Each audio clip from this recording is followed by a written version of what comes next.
کسی ملک میں چلا گیا، یا کسی نے آئی ڈی کارڈ بنا لیا ارجنٹ بیسس پہ، یا پاسپورٹ بنا لیا ارجنٹ بیسس پہ، یا پھر موبائل فون جو ہے اس کو استعمال کر لیا، 1000 روپے اس کا خرچہ آ گیا.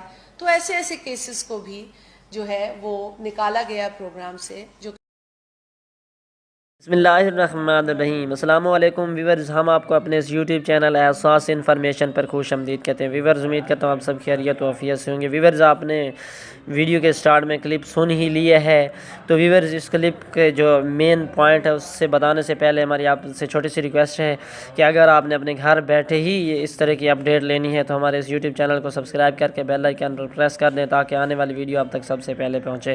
ویورز، سٹارٹ کرتے ہیں آج کی ویڈیو کا ٹاپک. ویورز، شازیہ موری کا کہنا یہ ہے کہ جو لوگ پہلے نااہل ہو چکے تھے، جانچ پڑتال میں چلے گئے تھے، تو ان لوگوں کے لیے بہت بڑی خوشخبری ہے. حکومت نے بہت بڑا اعلان کر دیا ہے. شازیہ موری کا جو بیان ہے وہ آپ نے لائیو سنا ہے. اس کے علاوہ جو اس نے باتیں کہی ہیں جو لائیو آپ کو نہیں مل سکیں، وہ یہ ہے کہ اس نے کہہ دیا ہے کہ جو لوگ پہلے نااہل کر دیے گئے تھے، جانچ پڑتال میں تھے، تو ان لوگوں کو اب جلد از جلد انشاءاللہ اہل کر دیا جائے گا.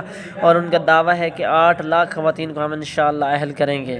تو جو لوگ پہلے یعنی جن لوگوں کے لیے ہرڈل تھی کہ وہ لوگ ان کا باہر کا ویزا ہے، یا پھر ارجنٹ انہوں نے آئی ڈی کارڈ بنوایا ہے، یا پھر اس کے بعد ہے کہ آپ نے زیادہ بیلنس یوز کیا، آپ کے نام پہ گاڑیاں ہیں، گھر ہیں، تو ان لوگوں کو نااہل کر دیا تھا.